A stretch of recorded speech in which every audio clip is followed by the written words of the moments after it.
Kemudian yang ketiga dan keempat di antara hal-hal yang termasuk najis yang disebutkan nasnya di dalam Al-Quran dan Sunnah Rasulullah SAW atau di dalam Sunnah Rasulullah SAW adalah al-madhi atau al-madhiyu wal-wadi atau al-wadiyu, yaitu madhi dan wadi. Adapun madhi itu adalah cairan yang keluar pada diri seseorang, yaitu ketika ada syahwat, yang dia adalah muqaddimah daripada keluarnya mani. Dan perbedaan antara madhi dan mani itu adalah madhi itu dia muncul karena syahwat atau memikirkan sesuatu yang berkaitan dengan syahwat, ya. Tetapi kalau dia keluar, kadang-kadang dia tidak terasa dan tidak menimbulkan futur, atau badan orang itu menjadi lemas. Berbeda dengan kalau keluar mani. Kalau mani dia keluar,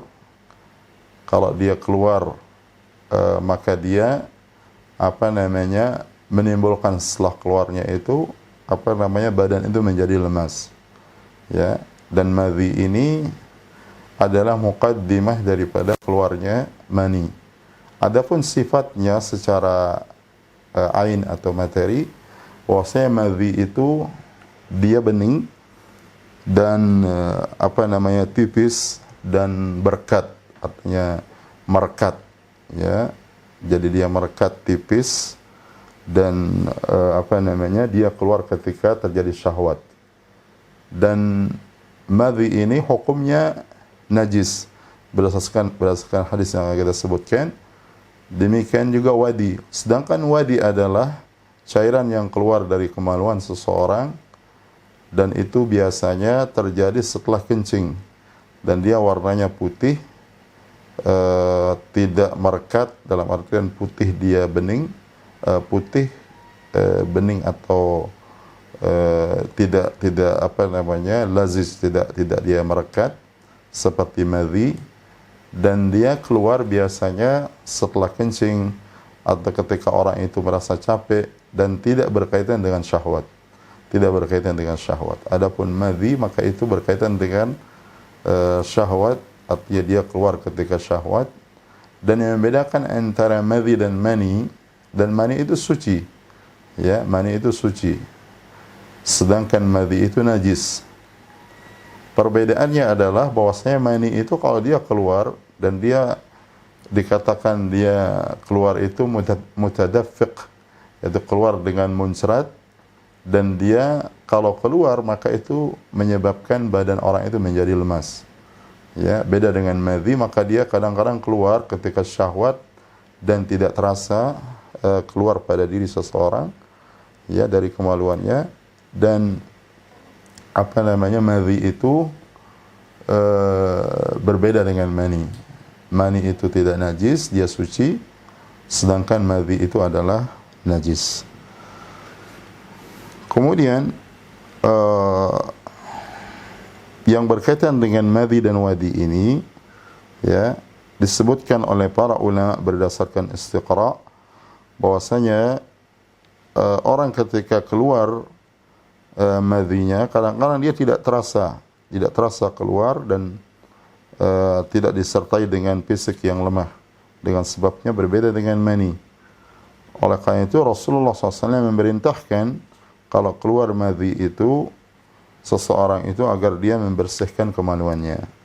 Disebutkan di dalam hadis riwayat Bukhari dan Muslim bahwasanya Rasulullah SAW ketika ditanya tentang madhi, beliau mengatakan yaghsilu dzakarahu wa yatawadda.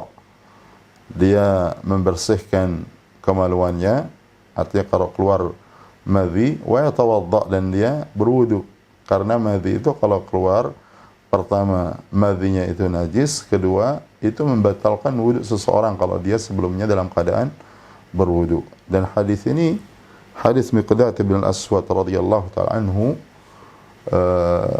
ketika sahabat Ali bin Abi Thalib meminta beliau untuk bertanya kepada Rasulullah sallallahu alaihi wasallam tentang apa yang beliau alami. Disebutkan bahwasanya sahabat Ali bin Abi Thalib, beliau mengatakan, kuntu rajulan madza'a, aku seorang laki-laki yang banyak atau sering keluar madhi. Fastahyaitu an as'ala Rasulullah SAW limakanati ibnatihi minni. Jadi aku seorang laki-laki yang suka keluar atau sering keluar madhi, dan aku malu untuk bertanya kepada Rasulullah SAW karena kedudukan putri beliau yaitu Fatimah dariku. Artinya Fatimah adalah istri dari sahabat Ali bin Abi Thalib. Kemudian beliau mengatakan, fasa'altul Miqdad ibn al-Aswad an yas'alahu, maka aku minta kepada sahabat Miqdad ibn al-Aswad untuk bertanya kepada Rasulullah SAW. Kemudian beliau mengatakan, yaghsilu dzakarahu wal yatawadda, hendaklah dia membersihkan kemaluannya, kemudian dia berwudu. Yaghsilu dzakarahu wa yatawadda, dia membersihkan kemaluannya, kemudian dia berwudu. Jawaban Rasulullah SAW ini memberikan faedah seperti kita sebutkan, bahwasanya madhi itu adalah najis karena Rasulullah SAW merintahkan untuk membersihkan kemaluan. Kedua, perintah Rasulullah SAW wa yatawadda'u, agar dia berwudu, menunjukkan bahwasanya keluarnya madhi itu menyebabkan wudu seorang itu batal. Nah, kemudian adapun yang berkaitan dengan wadi, yaitu cairan yang berwarna putih yang keluar, atau seperti air beras, ya. Jadi wadi itu seperti air beras putih, dia keluar biasanya setelah kencing, orang itu kencing, atau ketika dia capek, atau karena dia sakit dan sebagainya. Adapun wadi, maka dia najis secara ijma'. Artinya ijma' para ulama bahwasanya wadi itu adalah najis.